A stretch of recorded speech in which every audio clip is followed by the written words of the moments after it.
오늘은 여러분과 함께 귀한 말씀을 나누도록 하겠습니다. 마태복음 28장 1절에서 10절 말씀입니다. 한 목소리로 합독하도록 하겠습니다.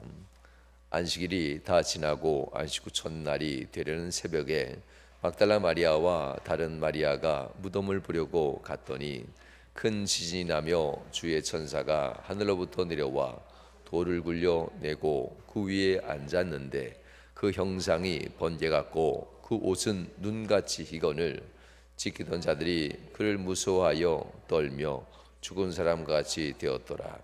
천사가 여자들에게 말하여 이르되 너희는 무서워하지 말라. 십자가에 못 박히신 예수를 너희가 찾는 줄을 내가 아노라. 그가 여기 계시지 않고 그가 말씀하시던 대로 살아나셨느니라. 와서 그가 누우셨던 곳을 보라. 또 빨리 가서 그의 제자들에게 이르되 그가 죽은 자 가운데서 살아나셨고 너희보다 먼저 갈릴리로 가시나니 거기서 너희가 배우리라 하라. 보라, 내가 너희에게 일렀느니라 하거늘 그 여자들이 무서움과 큰 기쁨으로 빨리 무덤을 떠나 제자들에게 알리려고 다름질할세. 예수께서 그들을 만나 이르되 평안하냐 하시거늘 여자들이 나아가 그 발을 붙잡고 경배하니 예수께서 이르시되 무서워하지 말라. 가서 내 형제들에게 갈릴리로 가라 하라. 거기서 나를 보리라 하시니라. 아멘. 할렐루야. 예수님 부활하셨습니다. 오늘 새벽에도 누가복음 24장에 있는 말씀으로 같은 본문 말씀입니다. 말씀으로 하나님을 사랑하는 여인들이 주님을 처음 만나게 되는 이야기를 여러분에게 해드렸습니다. 오늘은 그와 같은 맥락에서 주님이 갈릴리에서 내 형제들을 봐야 되겠다라고 합니다. 제자들이라고 표현하지 않고 이번에는 내 형제들이라고 표현합니다. 형제, 이 형제라는 표현은 예수님의 어머니 모친 마리아가 예수님이 사역할 때 그의 동생들과 함께 찾아왔을 때 예수님 바깥에 모친이 왔습니다. 예수님의 형제도 왔습니다. 라고 얘기할 때 예수님이 만나지 않죠. 만나고 싶었을 겁니다. 객지생활 꽤 많이 하셨으니 직접 어머니가 찾아왔는데 얼마나 보고 싶었겠습니까? 그러나 예수님의 사명의 명분은 친척, 일가 친척, 가족과 함께 잘 살기 위해서 사명 감당하는 것이 아니라 명분이 분명합니다. 하나님 나라의 복음을 전하는 일이 분명한 의였습니다. 그래서 예수님은 누가 나의 어머니요 누가 내 형제냐라고 하면서 얘기하죠. 무릇 아버지 하나님의 뜻을 따라서 살아가는 자들이, 그렇게 사는 자들이 나의 부모요 모친이요 나의 형제니라 하면서 형제에 대한 의미를 다시 한번 우리에게 가르쳐줬던 장면이 나옵니다. 오늘 부활하신 주님은 이제 제자들에게 너희들이 나의 제자이냐, 그런데 너희들이 나의 형제이냐라는 질문입니다. 사람들은 지식적 복종이라고 하죠. 이성적 복종인데요, 설득되어지면 복종합니다. 그렇다고 설득되어졌다고 형제가 되지는 않습니다. 형제라고 하면 이성적 복종으로 되지는 않아요. 형제는 그 마음의 신뢰가 사랑의 관계로 바뀔 때 가능하죠. 친구끼리는 배신한다고 합니다. 그런데 형제끼리는 배신한다는 얘기 안 하죠. 같은 몸을 나누어서 태어났기 때문에 그래요. 신의의 관계, 서로 신의의 관계, 우정의 관계는 배신이 가능한데 가족이 되고 나면 가족끼리는 배신이라는 단어를 쓸 수가 없어요. 내 몸을 받았고 그 몸을 나누었기 때문에 서로 마음 상하게 하는 일들은 많이 있을 수 있겠지만 배신이란 말을 쓰는 것이 적합하지 않다고 하지요. 예수님께서는 이 제자들에게 그 전에 제자들은 가르친 신의의 관계였다면 이제는 형제, 나와 너 형제야, 이제부터 피를 나눴으니 우리는 배신 같은 거 없어 라는 얘기를 하는 내용입니다.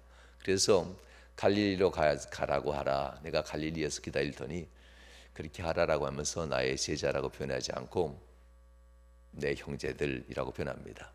여러분들 참 따뜻하고 좋으신 예수님처럼 보이지만 생각보다 무서운 분입니다. 형제라는 단어를 쓰는 순간 너도 나처럼 죽게 될 거야 라는 단어입니다. 형제라는 단어를 쓰는 순간 내 몸을 물려받았으니 너도 나처럼 살게 될 거야 라는 겁니다. 예수님처럼 산다는 것, 능력 많으신 주님, 권세 많으시고 지혜 명철 뛰어나신 주님이라면 참 괜찮지요. 그러나 물불 안 가리시고 사랑 때문에 목숨 버리시는 주님이라면 곤란하지 않겠어요? 그런 주님의 몸을 우리가 물려받았다면 우리도 역시 좋고 편안하고 승리하는 것뿐만 아니라 주님은 물불 안 가리시고 약하고 부족하고 나약한 이들을 찾아가셔서 그들을 구원하기 위해서 생명을 내던지시는 주님의 속성을 우리가 받았다는 겁니다. 그래서 주님은 우리에게 형제다라는 단어를 이제 쓰게 됩니다. 나의 형제요 라고 표현하면서 그들이 나를 보리라라는 이야기입니다. 예수님의 부활이 특별한 이유가 있습니다. 예수님의 부활이 특별한 이유는 다시 살아났기 때문이 아니라 이거라고 하죠. 다시 죽지 않기 때문에. 다시 살아난 사람은 성경에도 등장합니다. 그러나 예수님의 부활만이 특별한 이유는 다시는 죽지 않는 자가 되었다라는 것이기 때문에 예수님의 부활은 매우 특별하고 또 특별합니다. 예수님으로 말미암아 살아난 사람들이 누가복음 7장 나인성 과부의 아들을 살려내지요. 그러나 이 나인성 과부의 아들도 지금까지 살아있다는 얘기는 없습니다. 그가 결국 노새에서 나이가 들어서 그도 역시 죽게 됩니다. 다시 살아난 몸이었지만 또 예수님이 살려낸 사람이 또 한 명 있지요. 요한복음 11장 나사로입니다. 예수님의 친한 친구였고 벗이었던 나사로, 그도 역시 썩어가는 죽은 몸에서 다시 돌아오게 하고 다시 회생시킵니다. 그렇지만 나사도 역시 노년에 인생의 수를 다 누린 후에 그도 역시 죽게 됩니다. 그래서 나사로와 이 나인성 과부의 아들을 예수님의 부활과 같은 맥락으로 보진 않습니다. 우리에게 있어서 이들이 부활이 다시 소생한 것이 특별하지 않은 것은 이들이 죽었기 때문입니다. 나사로가 죽었고 결국은 이 나인성 과부의 아들도 죽었습니다. 그러나 오직 우리가 다시 살아난 뒤에 영원히 죽지 않는 삶으로 바뀌신 예수 그리스도 매우 특별합니다. 그리고 그 예수님께서는 우리를 그저 나사로처럼 나인성 과부의 아들처럼 소생케 했다가 다시 생명의 수가 살면 끝나면 죽는 것으로 만드는 것이 아니라 예수님처럼 영원히 살 몸으로 우리를 바꿔준다는 이 의미 때문에 부활은 매우 특별하고도 특별합니다. 지금까지 전 세계 역사상 영생이라고 하지요. 죽었던 자가 다시 살아나서 영원히 죽지 않고 사는 영생에 대한 이야기는 없습니다. 어떤 역사를 보더라도 죽지 않고 영원히 살긴 바랄 뿐 죽었다가 살아난다는 것은 모든 역사 속에서도 바라지도 않고 있을 수 없는 일입니다. 왜냐하면 죽음은 모든 것의 끝이기 때문에 그렇습니다. 그래서 죽기 전에 영생을 만들어야지 죽으면 불가능하다라는 것이 인간 역사의 기본입니다. 그럼에도 불구하고 주님은 죽으셨습니다. 그리고 인간이 말한 대로 끝났습니다. 그러나 다시 살아나셨고 다시는 죽지 않는 모습으로 바뀌시고 우리에게도 역시 너희도 영원히 이렇게 살게 될 거야 라고 얘기하십니다.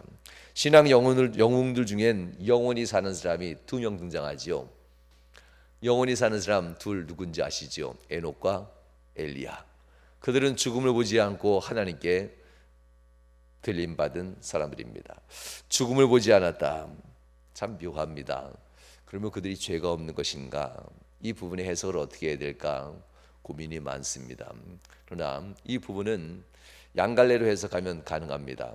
제자들에게는 죽음을 맛보아야 주님 앞에 부활의 주님을 알게 되고 그리고 그 위에 사명 감당하게 되는 거라면 에녹과 엘리야는 바로 그것을 넘어선 자들, 어떻게 주님 앞에서 목숨 끝까지 사명 감당할 수 있는 자가 될까라는 것을 에녹은 300년 동안 360년 동안 300년 동안 하나님과 동행함으로써 사명 감당하는 자의 완성된 모습을 보인 것이고 엘리야도 역시 그의 목숨 끝까지 여러 번 죽음의 고비를 넘겼다 하지만 실제로는 여러 번 죽은 것과 같습니다. 목숨을 담보로 사명 감당하고 있었으니까요. 하나님 앞에 사명을 감당함에 있어서 그렇게 마지막 순간이 지나가도록 목숨 걸고 끊임없이 사명 감당한 사람은 어떻게 하나님이 대우하시고 데려가는가에 대한 사명의 끝을 보일 때 에녹과 엘리야의 이야기를 하게 됩니다. 하나님 앞에 새로운 믿음으로 신앙생활할 땐 부활의 신앙을 얘기했다면 하나님 앞에 사명을 목숨 걸고 감당하는 사람의 끝은 에녹과 엘리야의 영광의 이 들림을 얘기하게 되는 메시지입니다. 성도 여러분, 오늘 바로 우리는 그 사이에 서 있습니다. 하나님의 주님의 형제가 될 새는 이 시작점과, 그리고 우리가 주님 앞에 직분 감당하고 사명 감당하면서 주님 오실 그날까지 우리가 달려가야 될 신앙의 끝자리에 에녹과 엘리야 같은 축복이 우리에게 준비되어져 있다는 이 가운데 우리가 지금 서 있게 됐다는 겁니다. 성도 여러분, 여러분들이 이제는 예전으로 못 돌아갑니다. 부활하신 주님을 믿는 순간 우리는 다시는 예전으로 돌아갈 수는 없습니다. 부활하신 주님을 믿는 순간 우리가 생을 마감할 때까지 주님을 위해서 어떻게 살아야 될까 항상 고민하게 되고 갈등하게 될 겁니다. 내가 교회를 위해서, 주님의 몸된 교회를 위해서 어떻게 살아야 될 것인가. 살든 안 살든 갈등합니다. 살아도 더 잘 살고 싶어서 고민하게 되고, 그렇게 안 살아도 마음의 부담에 대해서 고민하게 되고, 주님 오실 때까지 우리는 끊임없이 이런 생각이 떠나지 않을 겁니다. 성도 여러분, 인생의 시작, 우리가 예수 믿기 전에, 우리가 신앙을 제대로 갖기 이전에는 치열한 세상 한가운데서 살면서 결국 우리는 이렇게 되겠지요. 약해지다가 병들 것이고, 병들어서 점점 약해지다가 우리는 결국 죽음이라는 것을 맛보게 될 겁니다. 그렇게 우리는 끝날 겁니다. 언젠간 우리 인생이 마무리될 테니까요. 성도 여러분, 지금 우리가 잘 살면 끝까지 잘 살 거라고 생각하지요. 돈은 남습니다. 그러나 우리의 건강은 점점점 사라집니다. 여러분의 재물과 땅은 남을 겁니다. 그러나 여러분의 건강은 못 지킵니다.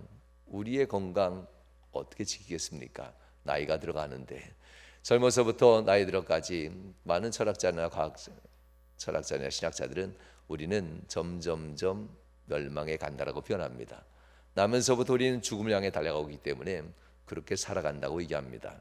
우리가 지키려고 하는 것이 무엇인가 라는 것을 되새겨 봐야 될 부활절이기도 합니다. 우리는 결국 약해지고 병들고, 약해지고 병들면서 우리가 남겨놓을 것은 재물과 물질이 아니라 우리가 남겨낼 것은 과연 무엇인가라는 질문을 부활절에 가져야만 합니다. 주님을 만나 주님의 뜻을 세우고, 주님을 만나 주님의 몸된 교회에서 우리가 신앙생활하고, 주님을 만나 우리가 주님의 몸된 교회에서 직분을 받고, 우리가 주님께 영광, 또한 교회를 위해서 교회의 영광을 위하여 우리의 남은 생들을 어떻게 쓰고 있는가, 기회가 되면 쓰는가, 아니면 전적으로 내 삶의 모든 것을 들여서 주님의 영광과 주님의 몸된 교회의 영광을 위해서 내가 헌신하고 있는가. 그 끝에 과연 에녹과 엘리야처럼 들림 받겠는가라는 질문을 우리는 한 번쯤 해봐야만 합니다. 주님은 이 질문 앞에 제자들을 놓고 나의 형제가 되다오라고 하면서 나의 형제들라고 표현하면서 오라, 내가 있는 곳으로 오라, 그리고 거기서 다시 시작하자, 이렇게 주님은 우리를 초대합니다. 여러분의 갈릴리는 어디입니까? 여러분들의 새로운 시작을 했던 시점은 언제입니까? 20대 때, 30대 때, 아니면 40대 때, 어느 때입니까? 결혼했을 때, 결혼하기 전에, 결혼한 이후에, 아니면 자녀들을 갖게 된 이후에, 아니면 사업하기 전에, 사업한 이후에, 직장을 들어가기 전에 직장을 들어가서, 아니면 직장을 그만둔 이후에, 아니면 어떤 사람을 만나기 전에 어떤 사람을 만난 이후에, 아니면 그 사람과 끝나고 나서 인간관계가 정리된 이후에, 어떤 때가 여러분의 갈릴리입니까? 어떤 때 주님을 여러분들은 확실하게 만났습니까? 정말 나의 형제, 나의 하나님의 피를 나눈 형제와 같은 사람으로 언제 정말 여러분들은 되셨습니까? 예수님은 갈릴리라고 합니다. 갈릴리에서 너희들은 내 형제가 되었다라고 합니다. 갈릴리에서 너희들은 내 형제가 됐다. 다시 갈릴리에서 만나자라고 예수님은 말씀하고 있습니다. 갈릴리는 예수와 제자들이 처음 만났던 장소입니다. 처음 만난 주님 앞에 주님은 천국을 전파하시면서 천국이 가까웠느니라면서 회개하라, 천국이 가까웠느니라 외쳤던 곳이기도 합니다. 성도 여러분, 주님은 이를 위해서 너희들이 필요하다 하면서 베드로를 중심으로 해서 제자들을 하나하나 불러 모으십니다. 너희들이 필요하다.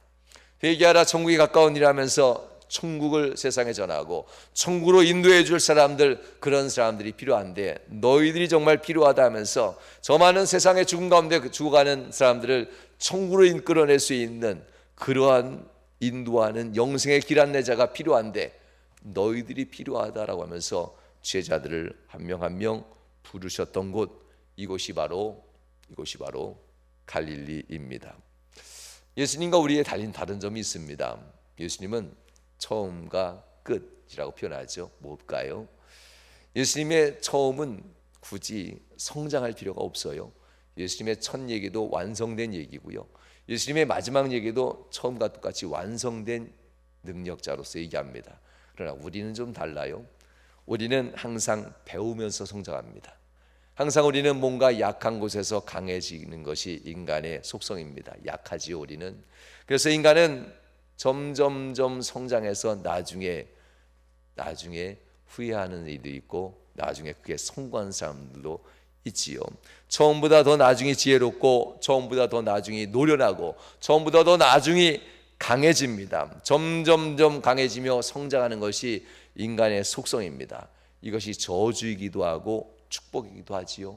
처음부터 잘했으면 얼마나 좋았을까. 처음부터 그 생각 품고 했으면 얼마나 더 좋았을까. 이럴 때는 저주가 됩니다. 그러나 처음엔 어리석어서 못했지만 나중에는 하나님께 헌신할 수 있다면 축복도 될 수 있겠지요. 성도 여러분, 명심하십시오. 주님은 우리처럼 점점점 강해지는 분이 아닙니다. 주님은 처음부터 강한 분입니다. 그러니 우리에게 갈릴리는 첫 신앙은 약한 신앙, 부족한 신앙이었지만 주님의 첫 번째 갈릴리는 처음부터 강한 곳이었습니다. 이것을 놓고 우린 이렇게 해서 갑니다. 네가 강해야 내 사명 감당하는 것이 아니다라는 겁니다. 점점점 강해지고 나면 내 사명을 감당하고 나의 형제가 되는 것이 아니라 나를 처음 만난 그 순간 네 곁에 누가 있었더냐, 나를 처음 만난 그 순간 네 곁에 누가 있었더냐, 이 질문입니다. 나를 처음 만났을 때 너는 약했고 나를 처음 만났을 때 너는 지혜롭지 못했고 나를 처음 만났을 때 너는 노련하거나 강하지 않았다. 그러나 내 곁에 내가 있지 않았더냐라는 질문입니다. 갈릴리로 가자. 갈릴리에서 만나자. 의지할 것 없고 아는 것 없고 지혜도 없고 그 어떤 것도 몰랐을 때 오직 한 분 예수님만이 내 곁에 있었을 때 그때로 돌아가자라는 이야기입니다. 우리가 얼마만큼 힘이 있어야 주의 사명 잘 감당할 수 있겠습니까? 우리가 얼마만큼 재능이 있어야 주의 사명 감당할 수 있겠습니까? 재능이 오히려 주의 사명을 엉뚱하게 해석합니다. 그 가지고 있는 지혜가 주님이 말씀하신 것을 엉뚱하게 해석해버리고 다른 사람까지도 이상하게 행동하게 만드는 경우들이 참 많습니다. 세상 말 하겠습니다. 그 잘난 지혜 다 내려놓으십시오. 처음으로 돌아가면 합니다.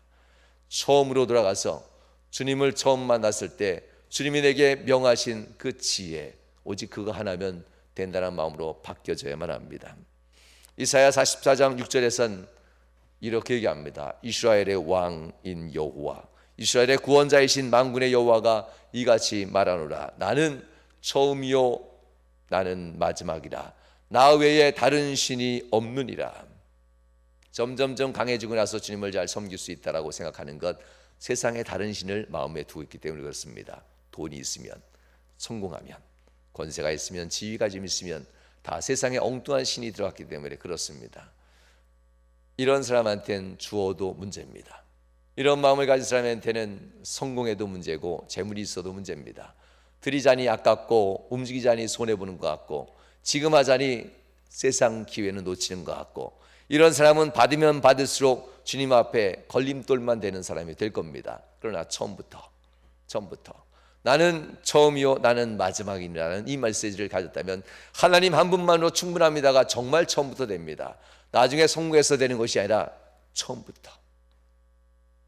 며칠 전에 새벽에 말씀드린 것처럼 무책임한 아버지가 될 겁니다. 무책임한 남편도 될 수 있습니다. 그러나 세상 놀면서 무책임한 사람보다는 주님을 위해서 무책임한 듯 보이는 것이 훨씬 더 낫지 않겠습니까? 하나님이 책임져 줄 테니까요. 처음부터 알아야 하는 것이 아니라 처음부터 주님이 내게 있으니까, 처음부터 주님이 내 곁에 있으니까, 주님이 말씀하셨으니까 처음부터 그렇게 주님을 따라가기만 한다면은 여기에 길이 있다는 것을 주님은 가르쳐 주려는 메시지입니다. 제자들의 부르신 목적은 분명합니다. 제자들의 믿음을 부양시키려고 부른 것도 아닙니다. 이미 부름받았으면 천국 가기 때문에 믿음을 굳이 부양시키지 않아도 제자들은 천국 갑니다. 여러분들이 예수 믿고 내가 주님을 시인하고 내가 주님을 내 마음의 구세주로 시인하는 순간 여러분들은 이미 다 그 믿음으로 말미암아 천국 갑니다. 굳이 믿음을 더 부양시키지 않아도 됩니다. 그럼에도 불구하고 여러분에게 은혜를 주고 능력을 주고 삶에 하나님의 은총을 주는 이유는, 자꾸 부양시키는 이유는 천국이 더 좋은데 왜 자꾸 이 세상에서 잘 살게 할까요? 천국이 훨씬 더 좋은데 왜 여러분들이 이 세상에서 살만하게 자꾸 만들까요? 왜 자꾸 부양시킬까요? 이유는 명백합니다. 여러분들을 사용하시려고.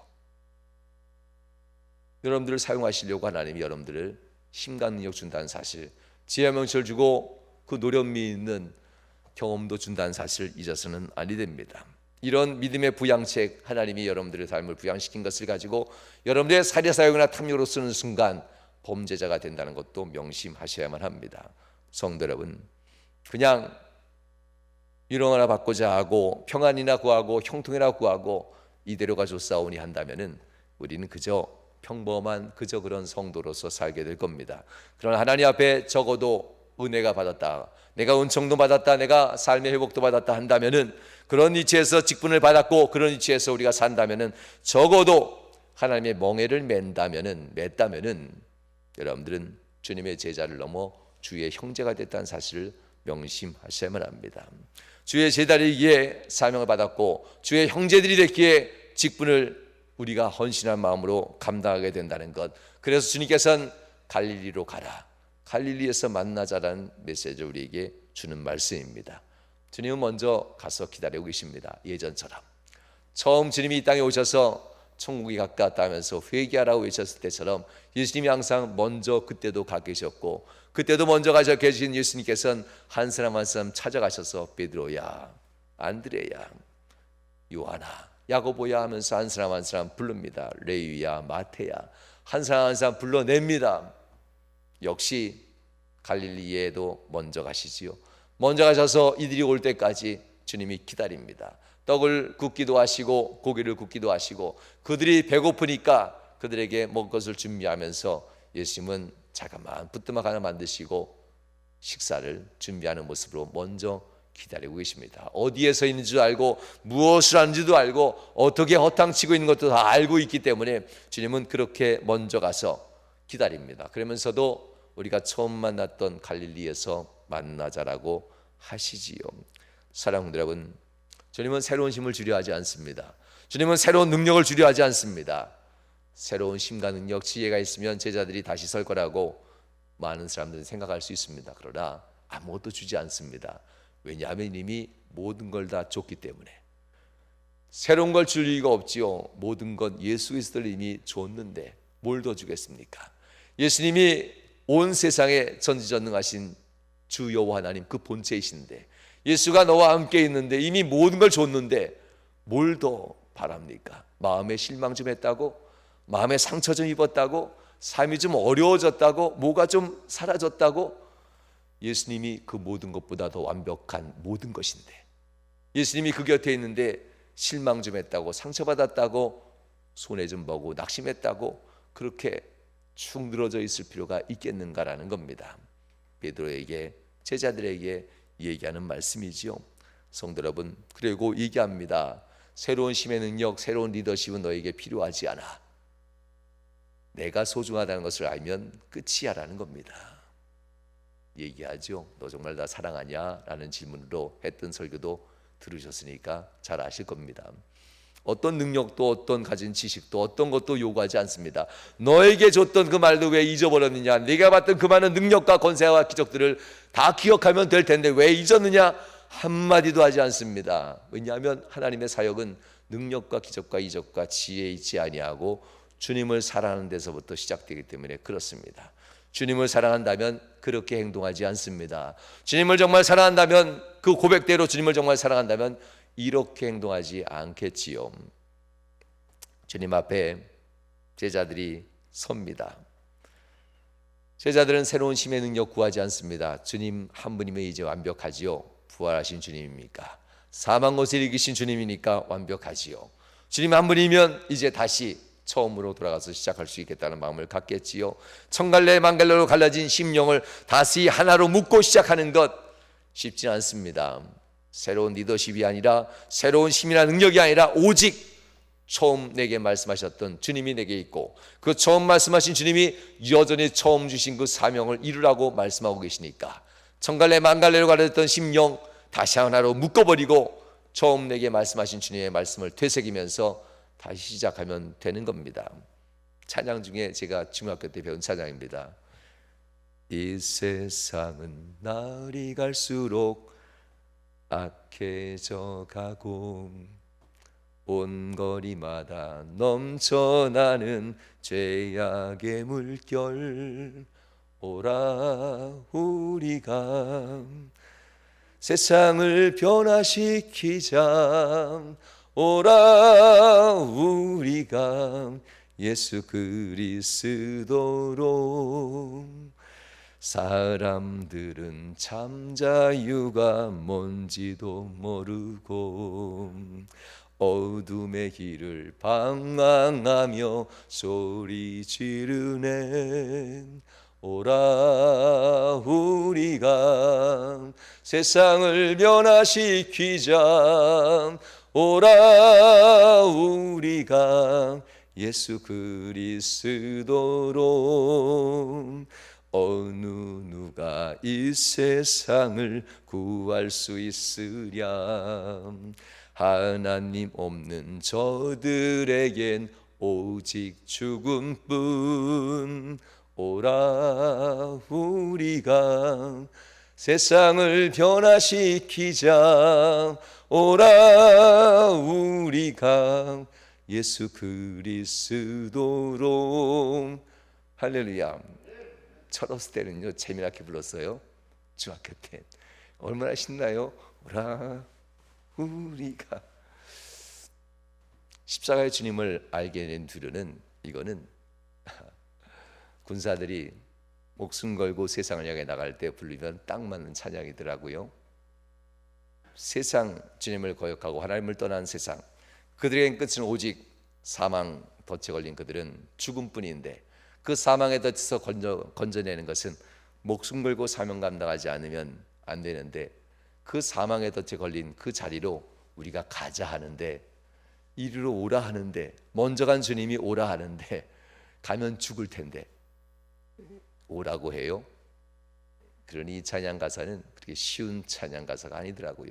그럼에도 불구하고 굉장히 발랄하고 박자가 빠른 곡의 이 찬양 가사를 씌운 이유는 괜히 느리면 장송곡으로 알고 안 부를까 봐 그랬지 않았을까.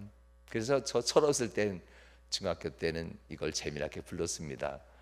은혜를 받고 목회를 하면서 이 곡을 부르면서 여전히 기타 치면서 즐겁게 부르는 듯하지만 속으로는 야, 죽는 곳으로 가자 하는데 갈 수 있을까? 오라고 하는데 내가 먼저 갔는데 괜찮더라. 내가 먼저 갔는데 그 채찍마저도 맞을만 하더라. 내가 먼저 갔는데 죽이는 창각할 견딜만 하더라. 내가 먼저 갔는데 장차 있을 영광엔 그 고난이 좋게 비교될 수 없더라. 가자. 이런 고백입니다. 제자들에게 사명을 줍니다. 이 세상에선 고난받기 약속할 수 없지만 한 가지 딱 약속해 주마. 장차 올 주님 나라에서 너의 상이 크도다. 이 세상에서 내가 너에게 어떤 위로도 줄 수 없고 어떤 고난의 벗어남도 줄 수 없고 고난 한가운데서 내가 죽을 수 있겠지만, 그러나 장차 올 주의 나라에서 내가 받을 면류관이 클 거야. 그런데도 나를 따를 수 있겠니? 라는 얘기를 갈릴리 해변에서 이제 하는 겁니다. 세상의 부귀영화 다 잃어버리고 건강 다 잃어버리고 내가 그렇게 소중했던 가족도 다 잃어버리고 사라질 수 있어. 그래도 날 따를 수 있겠니? 그러나 장차 올 그 나라에선 내가 다 위로해주고 상급 주고 면류관 주고 너희로 말미암아 구원받은 많은 사람들이 너에게 박수치면서 감사의 표를 할 텐데 그것과 너 인생 바꿀 수 있겠니? 이런 얘기들이 갈릴리 해변에서 하나하나 진행되고 있었던 겁니다. 마태복음 6장 34절에서 이미 3년 전에 주님께서는 제자들에게 이렇게 얘기하죠. 그러므로 내일 일을 염려하지 말라.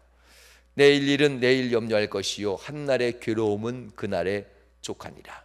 오늘 받을 고난에 대해서 내일까지 염려하지 말고 오늘 받을 고난은 뒤에 있을 내일의 하나님의 영광을 한번 바라봐라. 그러면 오늘 받을 고난에 대해서 두려워하지 않고 갈 수 있을 거야. 이 마태복음 6장 34절 말씀은 이렇게 사명과 연결되어지고 누가복음 24장에 있는 마태복음 28장과 누가복음 24장에 있는 이 마지막 메시지와 연결되어질 때에 해석되어질 수 있는 메시지이기도 합니다. C.S. 루이스라는 분이 있죠. 신학자입니다.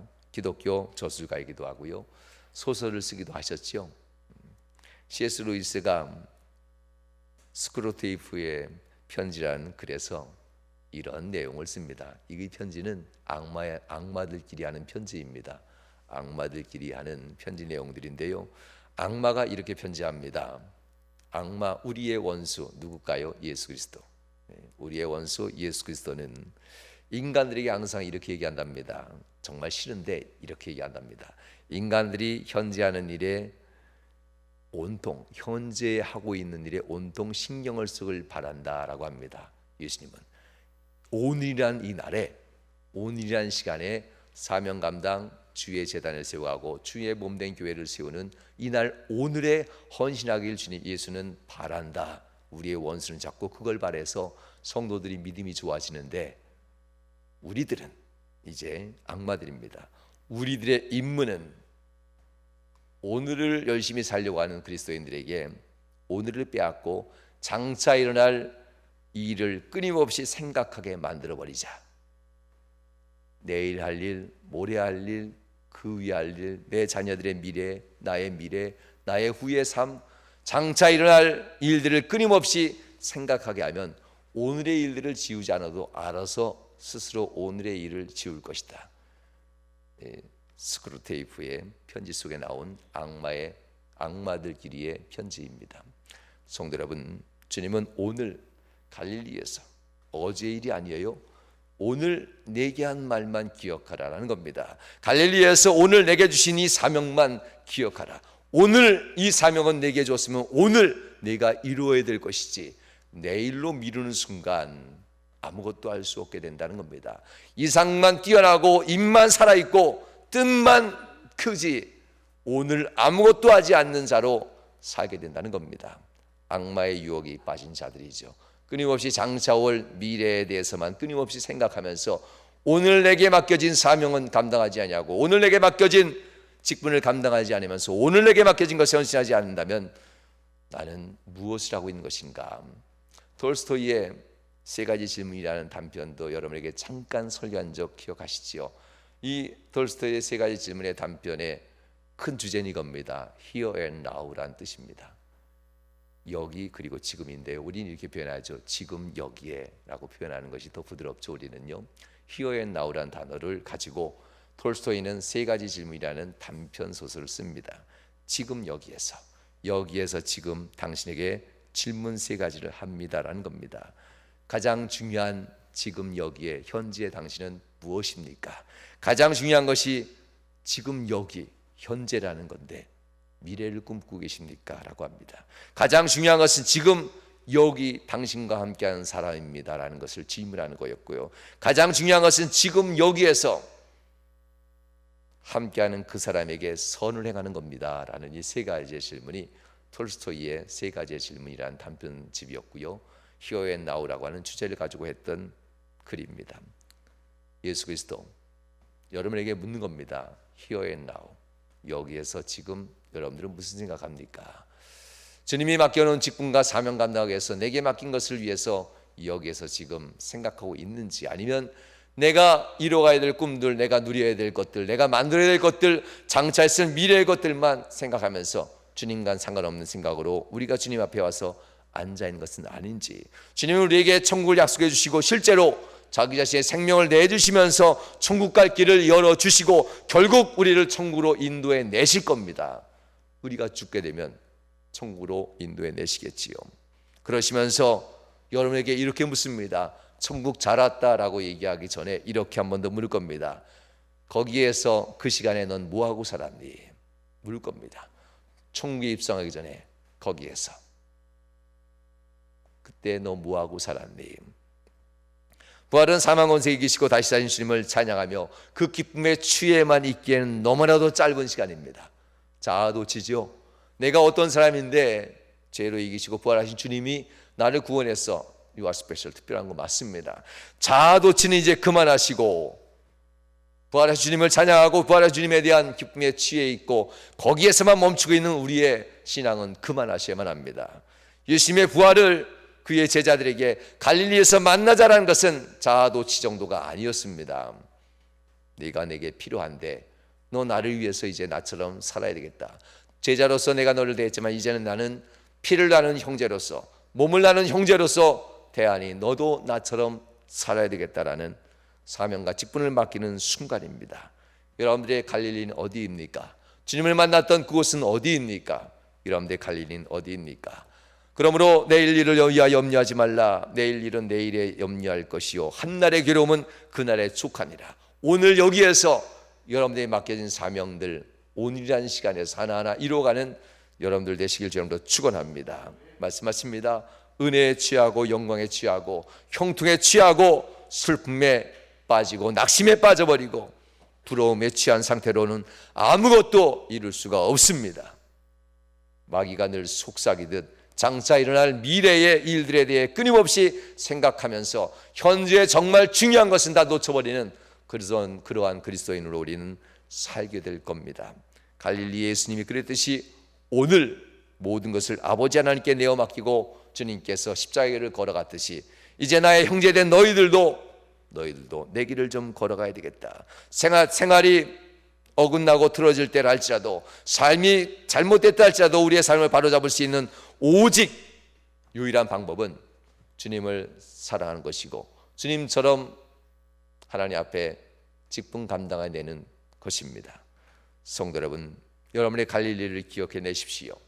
여러분이 주님 앞에 헌신했던 그 순간의 기도를 기억해내시고 이후에 강해지면 내가 하겠노라는 생각들은 마귀의 생각이었다는 사실을 기억하시고 주님 한 분이면 충분히 합니다라는 이 고백들이 정말 완벽한 고백이 되어서 여러분들의 주님을 사랑하는 마음으로 주님께 온전히 헌신하는 믿음의 성도로 다시서는 이 부활의 시간 될 수 있길 주의 이름으로 축원합니다. 기도하겠습니다. 1분간만 기도하십시다. 기도할 때 하나님, 우리의 삶이 하나님 앞에 바르게 서길 원합니다라는 마음으로 함심하여 기도하겠습니다. 주여 주여 주여. 하나님, 우리의 갈릴리는 어디입니까? 하나님 아버지, 우리가 세상에서 은혜에 취하고 주님이신 영광에 취하고 주님이신 재물에 형통에 취하고 때로는 아버지 잃어버려서 슬픔에 빠지고 낙심에 빠지고 세상 잘되는 사람의 부러움에 취한 상태로 혹시 살고 있는 것은 아닌지 하나님 아버지, 내게 맡겨진 사명 오늘이라는 시간에 주의 사명 감당하는 것보다 하나님 아버지 내일의 문제 때문에 끊임없이 장차 있을 문제 때문에 하나님 우리의 모든 것이 뺏기는 것은 아닌지 돌아보게 하여 주시옵소서. 나의 갈릴리 내가 주님 앞에 받았던 그 은혜의 시점으로 돌아가게 하시고 주님 아버지 앞에 바로 설 수 있게 하여 주옵시고 오직 내 인생 매일 하루하루에 주님 큰 영광을 누리게 돌릴 수 있게 하여 주옵소서. 내 인생 하루하루에 장차 있을 어느 날에 잘 되어서 그날에 주님께 내어드리겠다라는 이런 생각 버리게 하시고 오직 오늘이라는 이 하루에 주님 앞에 영광 드리는 삶, 주님 앞에 영광 드리는 삶, 믿음의 삶을 살 수 있도록 전도하여 주옵소서. 주님 인도하여 주옵소서. 역사하심을 간절히 바라며 예수님 거룩한 이름으로 축복하며 기도하옵나이다. 주님 감사합니다.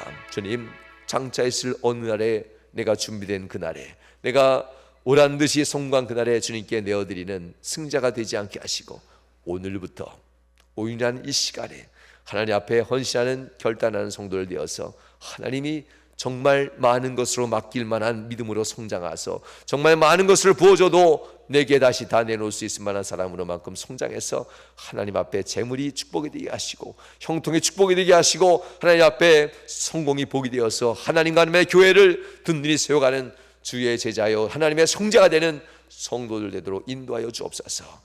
하나님, 말에 있지 아니하고 하나님 능력에 있습니다. 말에 있지 아니하고 하나님 행동에 있습니다. 진정한 신앙의 능력은 우리의 입술에 있지 않습니다. 하나님, 행동하는 성도들로 바꿔주시고 헌신하는 성도도 바꿔주셔서 갈릴리로 돌아가자 했던 주님 말씀을 이해하면서 우리의 심령 다시 한번 굳건히 세우고 매일매일 Here and Now, 여기에서 지금 나는 하나님께 영광을 돌립니다 하며 하나님 앞에 헌신하는 복된 성도를 되도록 인도하여 주옵소서. 복 주심을 간절히 바라며 예수님 거룩한 이름으로 축복하며 기도하옵나이다. 아멘. 자리에서 일어나셔서 하나님께 찬양드리겠습니다.